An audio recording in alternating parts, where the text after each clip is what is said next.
அன்பான வணக்கங்கள். என்னுடைய பெயர் விஜய் ஆனந்தி. உங்கள் அனைவரையும் மீண்டும் இந்த தமிழ் பிஎம்சி மூலமாக சந்திப்பதில் மிகவும் மகிழ்ச்சி. வாய்ப்பு தந்த தமிழ் பிஎம்சிக்கு மிகவும் நன்றி. அவர்கள் செய்யும் சேவைக்கு தொடர்ந்து நம் எல்லோருடைய பாராட்டுகளும். இந்த மாதிரி ஒரு தளத்துல நம்மை எல்லோரையும் தியானம் என்கின்ற ஒரு விஷயத்தினுடன் ஒன்றிணைத்த நம்முடைய பத்ரிஜி அவர்களுக்கும் நம்முடைய நன்றிகள் எப்பொழுதுமே. தியானத்தின் மூலமாக கிடைக்கும் அற்புதங்கள் என்றே சொல்வேன். நம்முடைய சிந்தனையில் ஒரு மாற்றம் வந்தாலே அது எத்தனை அற்புதங்களை அப்படியே வரிசையாக ஒவ்வொன்றாக மாறிக்கொண்டே செல்கின்றது. நம்முடைய வாழ்க்கை பாதையை தடம் புரளச் செய்யும் ஒரு அற்புதமான விஷயம் இந்த தியானம். இந்த தியானத்தை தினமும் செய்து அதிலிருந்து வரும் நல்ல நல்ல விஷயங்களை நம்முடைய வாழ்க்கையில் ஒவ்வொன்றாக புரிந்து கொள்தல், அனுபவப்படுதல் மிக மிக முக்கியமானதான ஒன்று. இந்த கன்வர்சேஷன்ஸ் வித் காட் என்ற புத்தகம் நீல் டொனால்ட் வால்ஷ் எழுதியது. இதிலும் நாம் அந்த கடவுள் தன்மையை எப்படி மீண்டும் உணர்வது, இதைத்தான் அவர் திரும்ப திரும்ப சொல்லிக்கொண்டே இருக்கிறார். நாம் அந்த ஆங்கிலத்தில் பார்த்தாலும் கூட human being, the being a human, அதைத்தான் நாம் இந்த வாழ்க்கையில ஒவ்வொரு கணமும், அதாவது being, be in the present moment, இருப்பதிலேயே மிகவும் அந்த கணத்தில் அப்படியே கொஞ்சம் பின்னாடி போறதோ இல்ல முன்னாடி போறதோ இல்லாமல் அந்த கணத்தில் எந்த ஒரு வேலையை செய்தாலும் முழுமையாக செய். இதுதான் தியானம் நமக்கு கற்றுக் கொடுக்கும் முதன்மையான மேன்மையான பாடம். அதிலும் குறிப்பாக எண்ணங்களை பற்றி இந்த புத்தகத்தில் நிறையவே சொல்லியிருக்கிறார்கள். நம்முடைய எண்ணங்களுக்கு இருக்கும் சக்தியை பற்றி. எண்ணங்கள் எப்பொழுதும் அழிவதில்லை. அதனால நமக்குள் எழும் அந்த எண்ணமானது எவ்வளவு வலிமையானது என்பதை உணர்ந்து கொள்வது மிக மிக முக்கியமானதான ஒன்று. அதிலிருந்து உருவாகும் சொற்களானது அதைவிட ஒரு படி மேல். அந்த சொற்கள், சிந்தனைகள் மூலம் உருவாகும் செயலானது அது அதற்கும் ஒரு படி மேல். இதை நாம் வாழ்க்கையில் உணர்ந்து கொண்டால் எப்போதும் நம்முடைய வாழ்க்கையை நமக்கு தேவையான ஒரு வடிவத்தில் அமைத்துக் கொள்ள முடியும். இந்த புத்தகத்தின் மூலம் இந்த மூலக்கரு என்னவென்றால் இதுதான்.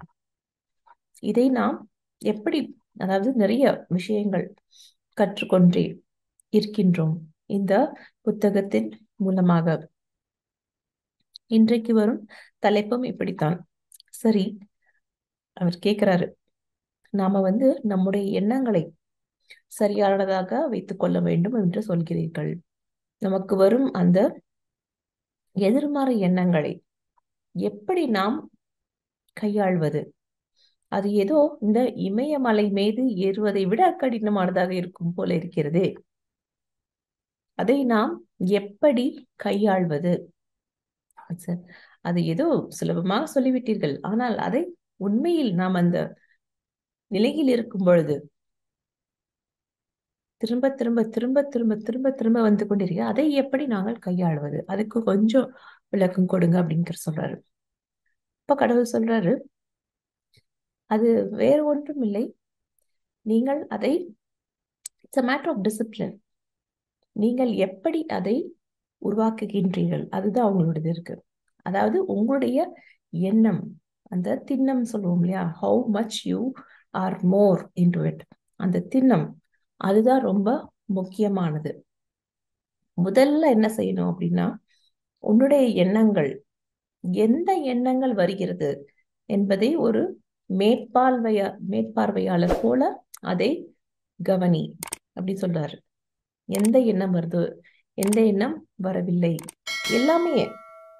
அதன் பிறகு நீ எந்த எண்ணத்தை பற்றி எண்ணிக்கொண்டிருக்கிறாய் அதில் கொஞ்சம் கவனம் செல். அப்பொழுது உனக்கு அந்த எதிர்மறை எண்ணம் வரும்பொழுது சட்டென்று அதை பிடித்து கொள்ளும் பக்குவம் உனக்கு வந்துவிடும். ஆஹா, சரி, இப்போ நம்மளுடைய கவனம் நமக்கு தேவையில்லாத விஷயத்தில் சென்று கொண்டிருக்கிறது. அது நினைக்கிறதுனால நல்லது நடக்குதோ இல்லையோ, கண்டிப்பாக நம்முடைய நேரம் விரயம் ஆகிவிடும் இல்லையா? அதைத்தான் அப்பொழுது அந்த நீ பிடிச்சிட்டல்ல அந்த எண்ணத்தை, அப்பொழுது அதை உன்னுடைய மேன்மையான எண்ணமாக மாற்றுவதற்கு என்ன செய்ய முடியும் அதை நீ செய். அதை பற்றின ஒரு எண்ணத்தை கொண்டு வா. இதுதான் அந்த கடவுள் சொல்லும் அந்த பதில். அதனால நான் நீ இந்த விஷயத்த திரும்ப திரும்ப செய்யணும். எப்படின்னா, ஒரு தடவை இல்ல, 2 தடவை இல்ல, திரும்ப திரும்ப இதை நீ அடிக்கடி செய்ய வேண்டும். அதை பற்றி யோசித்து பார்க்க வேண்டும். இதுதான் நீ செய்ய வேண்டிய ஒரு விஷயம். அதனால ஏதேனும் ஒரு விஷயம் நடந்துவிட்டது, தேவையில்லாத ஒரு விஷயம் நடந்துவிட்டது என்றால் அதை பத்தி இன்னொரு முறை நினைத்து பார். உன்னுடைய வாழ்க்கையே அப்படியே விழுந்து விடுவதை போல இருந்தாலும் சரி, அதில் திரும்ப அந்த நிலையான உனக்கு கிடைக்காது இல்லையா? அதை கொஞ்சம் திரும்பிப்பார், அதை பற்றி கொஞ்சம் நினைத்து பார். அதில் நீ என்ன மாற்றம் இல்ல புதுமை செய்ய முடியும் என்பதை நினைத்து பார்.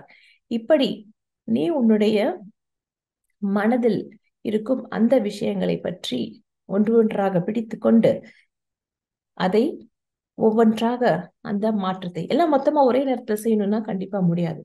ஆனா ஒவ்வொன்றாக ஏதேனும் ஒரு விஷயம் உங்களுக்கு ரொம்ப வருஷமாக அந்த நெருடல் இருக்கும் பொழுது கண்டிப்பாக அதற்கு என்று சிறிது நேரம் ஒதுக்கி அதை பற்றின யோசனை கொஞ்சம் செய்து அதில் நாம் கற்றுக்கொண்ட பாடம் என்ன மாற்றம் செய்ய முடியும், இது கண்டிப்பாக நாம் செய்ய முடியும் இல்லையா? அதைத்தான் சொல்றாங்க. Just train your self. திரும்ப திரும்ப இதை செய்தாலே போதும், நம்மளால சீக்கிரமாக வெளியே வர முடியும். சில நேரம் இதை போன்ற விஷயத்தை ஒரே வாழ்க்கையில் கூட உன்னால் செய்ய முடியாது, உனக்கு பல வாழ்க்கை தேவை இருக்கும் அப்படின்னு சொல்றாரு கடவுள். அதனால நம்முடைய வாழ்க்கையானது புரிந்து கொள்ள வேண்டிய விஷயம் என்னவென்றால், நாம் தெரிந்து கொள்வதற்கு, அதாவது தெரியும், ஆனால் அனுபவப்படுவதற்கு நிறைய வாய்ப்புகள் வந்து கொண்டே இருக்கிறது. அதை நாம் சரியான விதத்தில் உபயோகிக்க வேண்டும். அதுக்காக எந்த மன வருத்தமும் தேவையில்லாம் நல்ல விதமாக ஒரு அனுபவத்தை அனுபவிக்க வேண்டும் அப்படின்னு கடவுள் சொல்றாரு. சரி, இப்போ அவர் கேட்கிறாரு, கடவுளை அடையக்கூடிய பாதை என்று எதுவும் இருக்கிறதா? அதை பத்தி கொஞ்சம் சொல்லுங்க. அதாவது வாழ்க்கையில கொஞ்சம் அப்படி கடந்து போயிட்டு அதுக்கப்புறமா தான் அந்த சொர்க்கம் இருக்கிறதா இல்லை நரகம் இருக்கிறதா? இல்ல, கடவுள் சொல்றாரு, நீ என்னுடைய எப்பொழுதுமே பயணிக்க வேண்டும் என்றால் நீ முதல்ல உண்மையாக இரு. எதுக்கு உண்மையாக இருக்க வேண்டால், உன்னுடைய இதயம் பேசுவதற்கு உண்மையாக இரு. உன்னுடைய அந்த மனதில் இரும் எண்ணங்களுக்கு கொஞ்சம் அப்படியே அதை கொஞ்சம் அடக்கி வாசி அப்படிங்கிறாரு.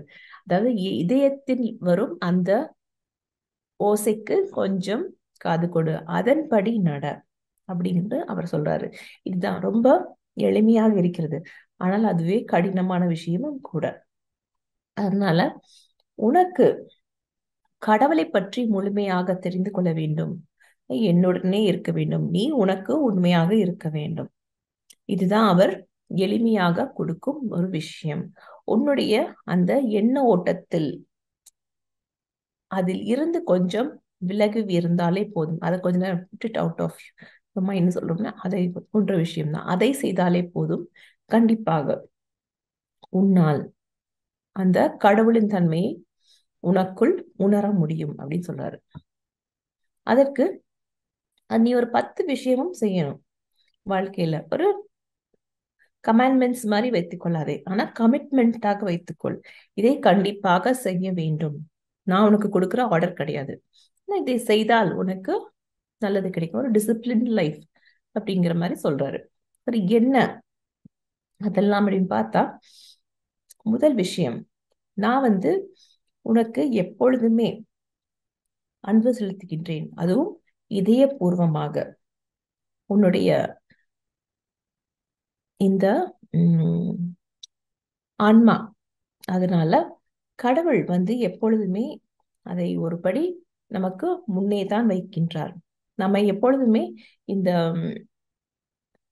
உடலின், அதாவது ஹியூமன் லவ், அந்த உடலை பார்த்து செய்வதை விட, அந்த பணத்தை பார்த்து செய்வதை விட, நமக்கு வரும் அதிகாரத்தை பார்த்து செய்வதை விட, அதனும் வேறேனும் அதை போன்ற விஷயங்களை விட, அதை விடுத்து விட்டு, அதை கொஞ்சம் தூக்கி ஓரத்தில் வைத்து விட்டு, அதாவது குழந்தைங்க அந்த தேவையில்லாத விஷயங்கள், அதாவது டாய்ஸ், விளையாட்டு பொருட்களை தேவையில்லைன்னா வச்சு விடுவாங்க. அப்புறம் அவங்களுக்கு தேவையான விளையாட்டு பொருளை வச்சு விளையாடுவாங்க இல்லையா? அதை போல்தான் உனக்கு தேவையில்லாத அந்த விஷயங்களை வைத்து விட்டு, அதை நீ எப்போ தனியா வைப்பேன்னா, அது உனக்கு உபயோகம் இல்லை, அதனால உனக்கு எந்த ஒரு தேவையும் இல்லை அப்படின்னு வரும்பொழுது, when it becomes unworthy, அந்த ஒரு நிலை வரும்பொழுது, அதை நீ அந்த குழந்தை போல அந்த பொருட்களை வைத்து, ஏன் வைக்கிற அப்படின்னா, நீ வளர்ந்துட்ட. குழந்தைங்களுக்கு ஆடை சின்னதாயிடுச்சுன்னா உபயோகப்படுத்தணும், அதே போலத்தான் விளையாட்டு பொருளும், அது வளர்ந்து விட்டதென்றால் அந்த சின்னதா இருக்கும்போது உபயோகித்த விளையாட்டு பொருள் தேவையில்லை. அதே போலத்தான் நீயும் வளர்ந்து விடுவாய், ஏனென்றால் நீ அந்த கடவுளின் பாதைக்கு உயர்ந்து கொண்டே போய் கொண்டிருக்கின்றாய் அப்படின்னு சொல்றாரு. அடுத்த விஷயம், நீ உன்னுடைய வார்த்தைகளின் பலனை மிகவும் சரியாக உணர்ந்து, அதே போல உன்னுடைய எண்ணத்தையும் மிக சரியாக உணர்ந்து, எந்த ஒரு தேவையில்லாத அந்த கடவுள், அதாவது அன்பில்லாத ஒரு வார்த்தையை நீ கண்டிப்பாக உபயோகிக்க மாட்டாய். இது அவர் சொல்லும் இரண்டாவது விஷயம். இது எல்லாமே அந்த கடவுள், டு பிகம் தட் காட்லினஸ், அந்த 10 கமிட்மெண்ட் இருக்கு இல்லையா, கடவுள் சொல்லும் விஷயங்கள். அடுத்து, நீ எப்பொழுதுமே ஒரு நாள்ல கண்டிப்பாக அந்த சிறிது நேரம் உனக்கென்று எடுத்துக்கொள்வாய். எதற்காக? என்னுடன் அந்த பேச்சுவார்த்தை நடக்கணும் இல்லையா, அந்த கனெக்ஷன் வரணும் இல்லையா, அதற்காக தியானம் கண்டிப்பாக அதை நீ செய்வாய். அதாவது நீ நீண்ட நேரம் இந்த மாயையில் இருப்பதை விட்டுவிட்டு கொஞ்சம் நேரம் நீ யார் என்று உணர்வதற்காக, வேற எதுக்காக, நீ யார் என்பதை உணர்வதற்காக. ஏன்னா அனுபவங்கள், இன்னும் வேற என்ன அனுபவங்கள் உனக்கு வேண்டும், இதை நீ தெரிந்து கொள்வதற்காக. எதற்கு? ஒவ்வொரு கணமும் சந்தோஷமாக இருப்பதற்காக. இதற்காகத்தான் நீ அந்த தியானத்தை தினமும் மேற்கொள்வாய் அப்படிங்கிறார். அடுத்த விஷயம், நீ உன்னுடைய தாய் தந்தையருக்கு கண்டிப்பாக அந்த உயர்ந்த அன்பை கொடுப்பாய், மரியாதையை கொடுப்பாய். அது மட்டுமில்லாமல் எல்லோரையும் அந்த மரியாதை கொடுக்கும் அந்த ஒரு பழக்கமானது, யாரையும் பத்தி தவறாக பேசுவது, புறம் பேசுவது, அதையெல்லாம் நீ கண்டிப்பாக, அது உன்னுடைய வாழ்க்கையிலிருந்து அப்படியே போய்விடும் அப்படிங்கிறாரு. அடுத்து, நீ கடவுளை உனக்குள் கண்டிருக்கும் பொழுது அந்த தேவையில்லாத அந்த கொலைகள் செய்வது, அவர் சொல்றது நாம் அந்த உண்ணும் ஆகாரத்தை பற்றி, எந்த ஒரு, அதாவது மிகவும் தேவையான விஷயத்தில் ஏதோ ஒண்ணு உங்களை, அதனால உங்களுக்கு ஆபத்து என்று வரும்போது அது நிலைமை வேறு. ஆனால் தேவையில்லாத பொழுது ஒரு மற்றொரு உயிரை கொல்வது என்பது எனக்கு ஒரு பிடித்தமானது ஒன்று கிடையவே கிடையாது. ஏனென்றால் நான் எப்பொழுதுமே எந்த ஒரு ஜீவராசியையும் தேவையில்லாமல் அதற்கு உயிர் கொடுத்திருக்க மாட்டேன். அதே போல அதன் உயிரையும் எடுப்பதற்கான நான் செயலை செய்வதில்லை. அதனால அதுவும் உன்னிடம் கிடையாது. ஏனென்றால் எந்த ஒரு உயர்ந்தது அப்படின்னு அவர் சொல்றாரு. அடுத்தது, நீ எந்த ஒரு நேரத்திலும் அன்பில்லாத அந்த ஒர்க் வித் டிஸ்ஹானஸ்ட் இல்லையா, ஹானஸ்டி, அதை விடுத்து நீ எந்த ஒரு விஷயத்தையும் செய்ய மாட்டாய். எப்பொழுதுமே உனக்கு நீ நேர்மையாகத்தான் இருப்பாய். இதை அவர் சொல்றாரு. நீ வேற யாருக்காகவும் கிடையாது, உனக்கு நீ கண்டிப்பாக நேர்மையாக இருப்பாய். இது அவர் சொல்லும் விஷயம். சொல்லாக இருந்தாலும் சரி, செயலாக இருந்தாலும் சரி, you will be truthful to your own self. அடுத்து சொல்றாரு, நீ பிறரிடம் இருந்து எந்த ஒரு பொருளையும் எடுக்கவே மாட்டாய். அதாவது சீட்டிங். இதை நீ கண்டிப்பாக எந்த ஒரு நேரத்திலும் செய்ய மாட்டாய். ஏன்னா நீ மற்ற எந்த ஒரு ஜீவராசியும் துன்புறுத்த மாட்டாய். இது அவர் சொல்லும் ஒரு விஷயம். அடுத்து, உன்னுடைய வார்த்தைகள் எப்பொழுதும் வாய்மை மட்டுமே இருக்கும். பொய் பேசுவது என்பது உன்னை விட்டு போய்விடும். அடுத்தது, நீ கண்டிப்பாக மற்றவர்கள் பொருளுக்கு ஆசைப்பட மாட்டாய். அது பெண்ணாக இருந்தாலும் சரி, பொருளாக இருந்தாலும் சரி, எதற்குமே நீ ஆசைப்பட மாட்டாய் அப்படிங்கிறாரு. இது அவர் சொல்றாரு, இது நான் உனக்கு போடும் கட்டளைகள் என்று கிடையாது, இது நான் உனக்கு கொடுக்கும் ஒரு விடுதலை. அதில் இது எந்த ஒரு பாதையுமே அதாவது சொர்க்கத்திற்கு செல்லும் பாதை என்று எதுவுமே கிடையாது. நீ புரிந்து கொள்ள வேண்டியது என்னவென்றால், நீ இருப்பதே சொர்க்கம்தான். இதை புரிந்து கொண்டாலே போதும். அதாவது புரிந்து கொண்டு அனுபவிக்க வேண்டும் அப்படின்னு கடவுள் சொல்றாரு. அதாவது நீ சொர்க்கம் என்னும் இடத்துக்கு எப்படி போக முடியும்? ஏனென்னா நீ ஏற்கனவே அங்கே தானே இருக்கிற. ஏற்கனவே இருக்கிற இடத்துல இருந்து எப்படி இன்னொரு இடத்துக்கு அது அந்த இடம் வேண்டும் என்று தேடி போக முடியும்? இது அவர் கேட்பது. அதனால இந்த தேடி போவது, அதுவும் சொர்க்கத்தை தேடி போவது என்பது எதுவுமே கிடையாது. ஏனென்றால் நிறைய நேரம் ஆனா மக்கள் மறந்துடுறாங்க, அவங்க இருப்பதே அந்த சொர்க்கம்தான். ஆனால் தேவையில்லாமல் அந்த நரகத்தை உருவாக்கி கொள்கின்றார்கள். எப்படி அந்த மேலே சொன்ன விஷயங்கள்லாம், இதுக்கு முன்னாடி பேசினோம் இல்லையா, அந்த விஷயங்களை எல்லாம் விட்டு விட்டு வேறு விஷயங்களை செய்யும் பொழுது, அதையும் அனுபவித்து பார்க்க வேண்டும் என்கின்ற அந்த எண்ணத்தில் இருக்கும் பொழுது, கண்டிப்பாக அந்த தேவையில்லாத விஷயங்கள் நடக்கும் பொழுது, கண்டிப்பாக அந்த நரக வேதனை மாதிரி இருக்குன்னு சொல்லுவோம் இல்லையா, அதுதான். வேற எங்கேயும் கிடையாது, நமக்குள்ள இங்கே தான் எப்பொழுதுமே இருக்கின்றது. அதனால going through hell, I'm just going through hell, அந்த வார்த்தைகள்லாம் உபயோகிப்போம் இல்லையா, அதெல்லாம் எதனால? இதை இதை இதை போன்ற விஷயங்களை நமக்கு தேவையான விஷயங்களை விடுத்துவிட்டு தேவையில்லாத விஷயங்களை நிறைய கலக்கும் பொழுது, அதாவது சொர்க்கத்திற்கு போகிறேன் சொல்லிட்டே போற வழி எது என்று தெரியாமல், அதாவது நம்ம சொர்க்கத்திலே இருக்கிறோம் என்ற விஷயமே தெரியாமல் தேவையில்லாத விஷயங்களை நம்முடைய வாழ்க்கையில் நிறைய கலந்து கொண்டே இருக்கின்றோம்.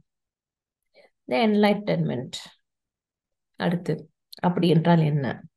அதை புரிந்து கொள்வது என்பதுதான் என்ன? அது என்ன அப்படின்னு கேட்டாங்கன்னா, நீ எங்கேயுமே போறதுக்காக இல்ல, நீ எதுவும் செய்வதற்காக எதுவுமே செய்யறதுக்குன்னு இல்லை, உனக்கென்று எதுவுமே இதுதான் செய்ய வேண்டும் எதுவும் கிடையாது. நீ இங்கே இருக்கிறாய் இல்லையா, you are in the right place at the right moment doing the right thing. கிருஷ்ணர் சொன்னதுதான், அதைத்தான் இவரும் சொல்றாரு. நீ இப்பொழுது என்ன செய்தனா அதுதான் மிகவும் சரியான ஒரு விஷயம். சரியான நேரத்துல இருக்கிற, சரியான வடிவத்துல இருக்கிற, சரியான கொள்கைகளோட இருக்கிற, எல்லாமே மிகவும் சரியானது. இதுதான் உன்னுடைய இந்த பாதை என்பது எங்கேயும் போவதற்காக கிடையாது. ஜஸ்ட் கோஸ் நோவேர் அப்படின்னு சொல்றாரு. அது உனக்கு தெரியாததை நீ எப்படி உணர முடியும்? அதுவும் அந்த சொர்க்கமானது இங்கே தான் இருக்கிறது, இந்த right now, right this place.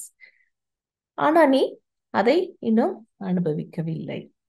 அதனால பாரு, இது ஒரு என்ன சொல்லலாம், ஒரு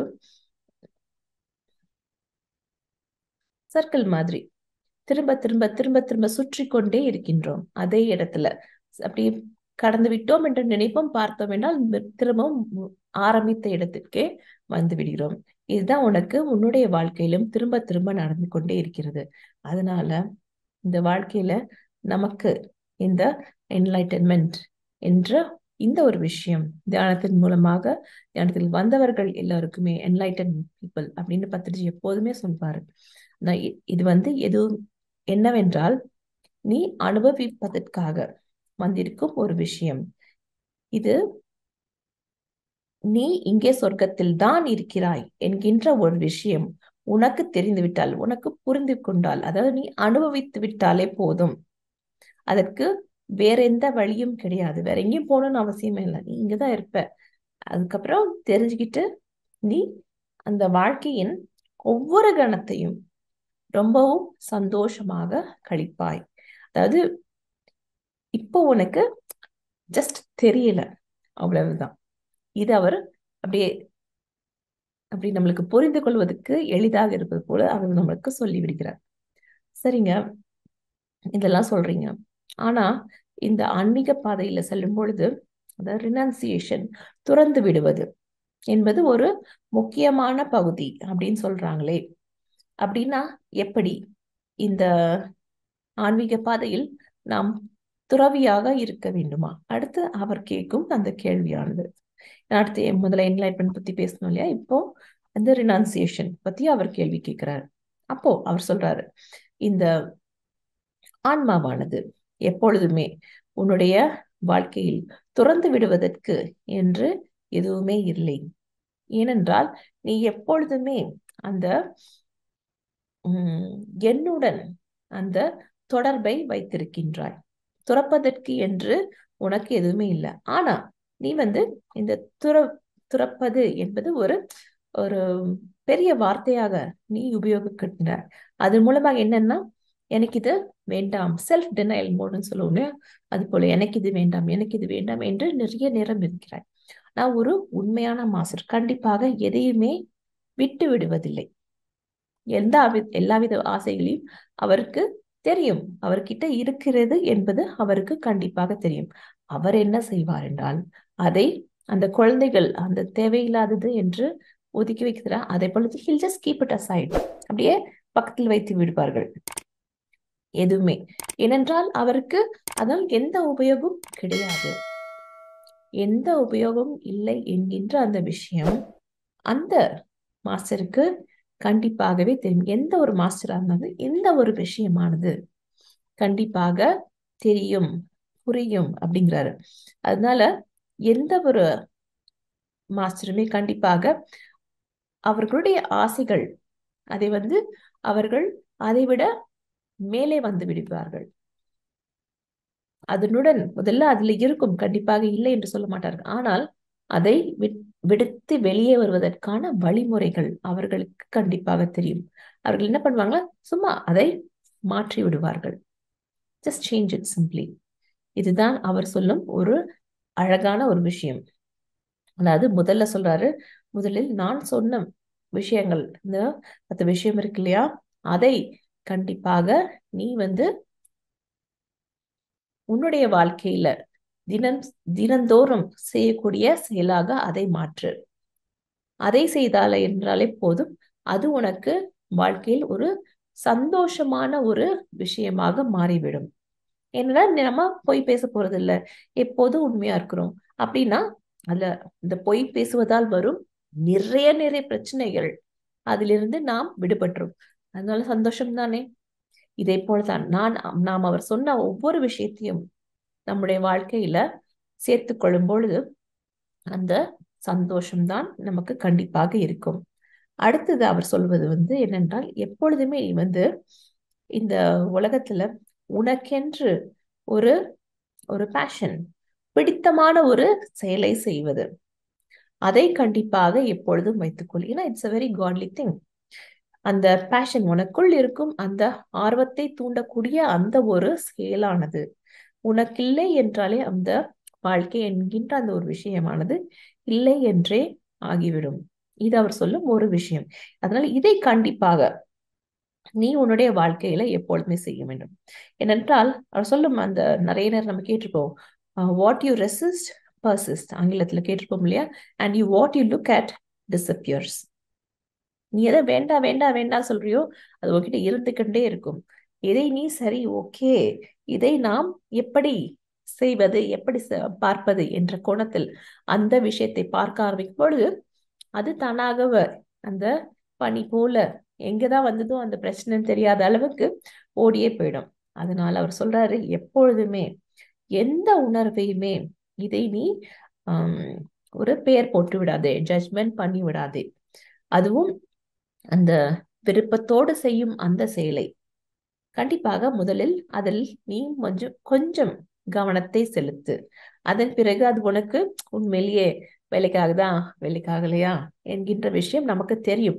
நீ யாராக மாற வேண்டும் என்கின்ற விஷயம் உனக்கு அதன் மூலம் நடக்கின்றதா, இல்லை அதனால் உனக்கு எந்த உபயோகமும் இல்லாமல் போய்விடுகின்றதா, இது இதன் மூலமாக நீ எப்பொழுதுமே உன்னை உருவாக்கி கொண்டிருக்கிறாயா, இதை நீ தெரிந்து கொண்டல் போதும்.